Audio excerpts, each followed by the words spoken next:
75वें गणतंत्र दिवस के अवसर पर जुलाना की नई अनाज मंडी में कार्यक्रम आयोजित किया गया। कार्यक्रम में विधायक कमरजीत ढांडा ने ध्वजारोहण कर परेड की सलामी ली।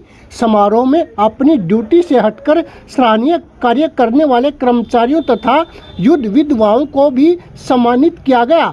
75वें गणतंत्र दिवस के अवसर पर आज जुलाना की नई अनाज मंडी में यह कार्यक्रम आयोजित किया गया। खंड स्तरीय जो समारोह था उसमें विधायक कमरजीत ढांडा द्वारा चीफ मुख्य अतिथि के तौर पर शिरकत की गई। उन्होंने क्षेत्रवासियों को गणतंत्र दिवस की बधाई दी और शुभकामनाएं देते हुए कहा कि सन 1950 में आज ही के दिन हमारा संविधान लागू हुआ था। इसी संविधान के कारण हम सभी को सम्मान, न्याय, स्वतंत्रता एवं समानता का अधिकार मिला। आज इस अवसर पर मैं बाबा साहेब डॉक्टर अम्बेडकर सहित संविधान सभा के तमाम सदस्यों को नमन करता हूं। विधायक ने कहा कि गणतंत्र दिवस के साथ हमारे देश भक्तों के त्याग और बलिदान की कई लंबी गाथाएं जुड़ी हुई हैं। गणतंत्र दिवस समारोह को भव्य रूप से मनाने को लेकर विभिन्न स्कूलों के विद्यार्थियों द्वारा एक से एक बढ़कर सांस्कृतिक कार्यक्रमों का आयोजन किया गया। कार्यक्रम में विभिन्न स्कूलों के विद्यार्थियों द्वारा सामूहिक गान, सामूहिक नृत्य, राष्ट्रगान व अन्य सांस्कृतिक गतिविधियां की गई, जिनको दर्शकों द्वारा खूब सराहा गया। समारोह में परेड की टुकड़ियों द्वारा मुख्य अतिथि को सलामी दी गई।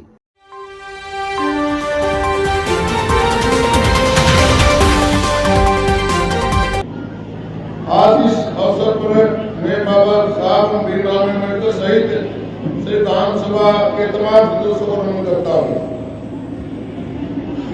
आज का यह ऐतिहासिक दिन देशवासियों को एक मजबूत राष्ट्र के रूप में आगे बढ़ने के लिए साहस और प्रेरणा देता है।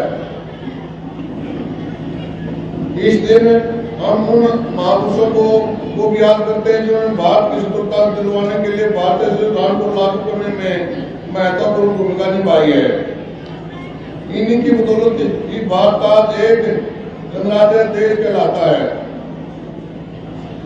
देश को आजादी दिलाने के लिए राष्ट्रपिता महात्मा गांधी, नेताजी सुभाष चंद्र बोस, लाला लाजपत राय, सरदार वल्लभ भाई पटेल और डॉक्टर राजेंद्र प्रसाद, पंडित दीनदयाल उपाध्याय को और महापुरुषों को स्वतंत्रता सेनानियों ने कड़ा संघर्ष किया है।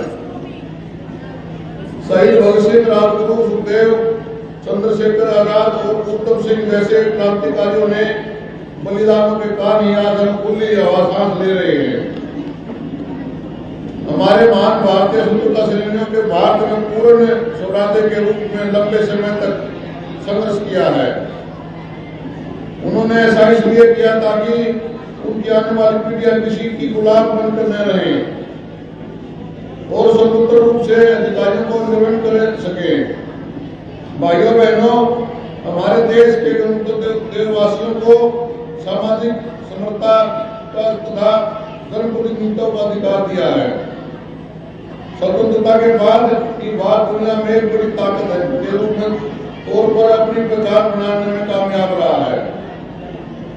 इसका श्रेय हमारे उन राजनेताओं को जहाँ किसान, मजदूर को, कारीगरों को तथा साइंसदानों को जाता है, जिन्होंने दिन रात एक करके देश के विकास की गति प्रदान की है।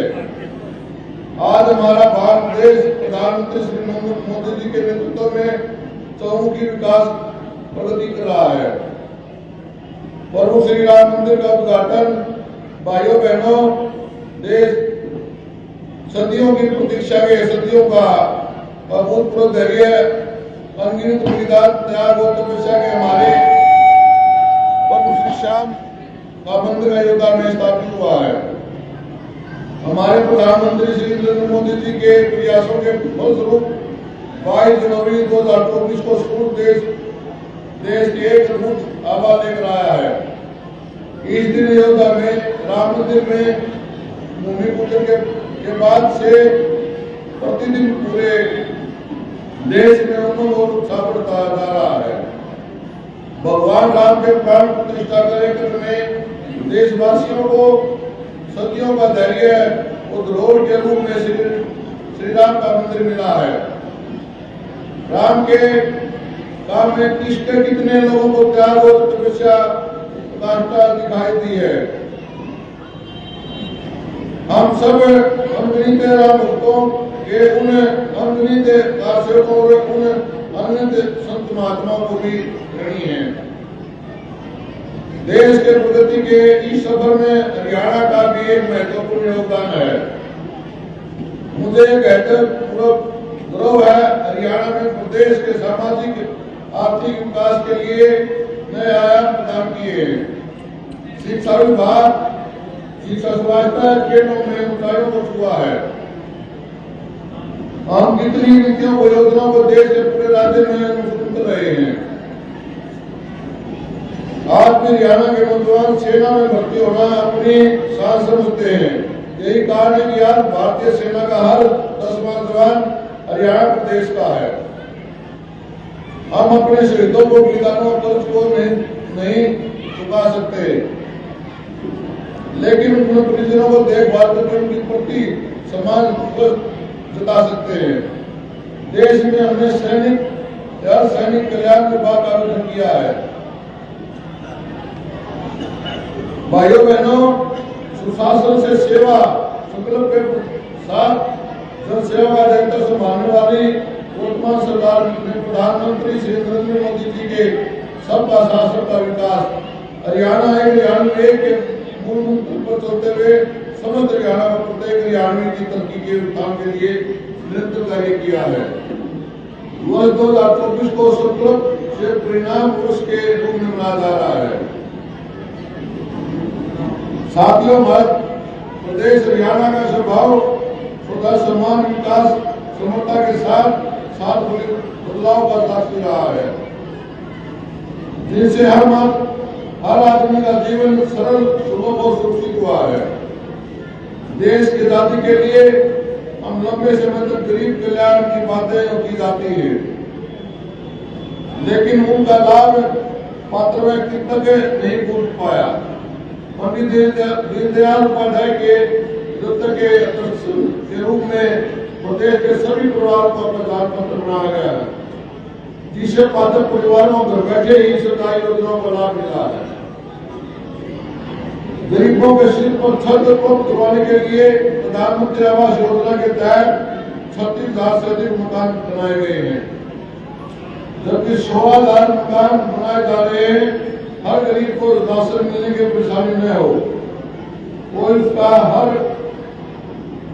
अपना माल सके, इसके लिए राशन वितरण व्यवस्था के लिए तकनीक के माध्यम से पारदर्शी बनाया गया है। गरीबों को अपने बच्चों को प्राइवेट स्कूल में पढ़ाने का सपना साकार करने के लिए चिराग योजना चलाई जा रही है।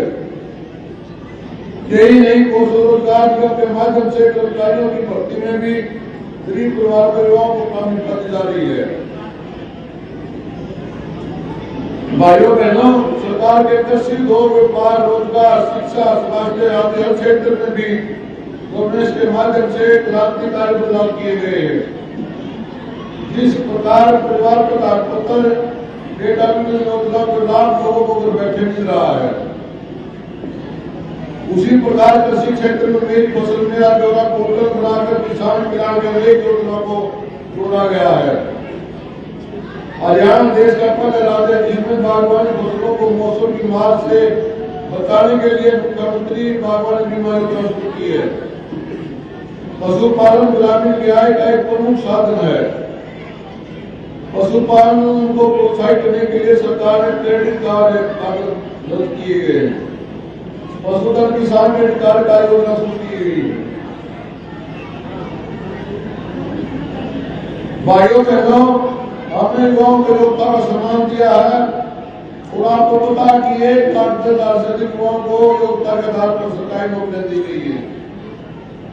आउटसोर्सिंग के तहत सेवाओं में युवाओं को ठेकेदार के शोषण से बचाने के लिए हरियाणा को बनाया गया है। आज खेल जगत में हरियाणा का बड़ा नाम है।